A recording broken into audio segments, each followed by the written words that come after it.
சென்னை மாநகராட்சி வளாகத்தில் 10 நாட்களாக பல்வேறு கோரிக்கைகளை வலியுறுத்தி போராட்டத்தில் ஈடுபட்டுள்ள தூய்மை பணியாளர்களின் வேலை நிறுத்தத்தை முடிவுக்கு கொண்டுவர தமிழக அரசு முன்வர வேண்டும் என்று மார்க்சிஸ்ட் மாநில செயலாளர் சண்முகம் கேட்டுக்கொண்டுள்ளார். சென்னை ரிப்பன் மாளிகை வளாகத்தில் மாநகராட்சியின் 2 மண்டலங்களை தனியாரிடம் ஒப்படைப்பதற்கு எதிர்ப்பு தெரிவித்தும் பணி நிரந்தரம் கோரியும் 10 நாட்களாக போராடி வரும் தூய்மை பணியாளர்களுக்கு ஆதரவு தெரிவித்த பின்னர் செய்தியாளர்களிடம் அவர் பேசினார். அப்போது பணியாளர்களின் நியாயமான கோரிக்கைகளை அரசு ஏற்றுக்கொள்ள முன்வர வேண்டும், பேச்சுவார்த்தை நடத்தப்படும் என்று அமைச்சர் தெரிவித்திருப்பதை சுட்டிக்காட்டிய சண்முகம் அதில் சுமூக உடன்பாடு எட்டப்பட வேண்டும் என்றார்.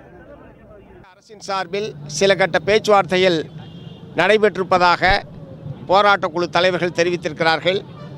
அமைச்சர் அவர்களும் என்னை தொடர்பு கொண்டு பல கட்ட பேச்சுவார்த்தை நடத்தப்பட்டிருக்கிறது என்பதை இன்று காலையிலே தொடர்பு கொண்டு தெரிவித்தார்.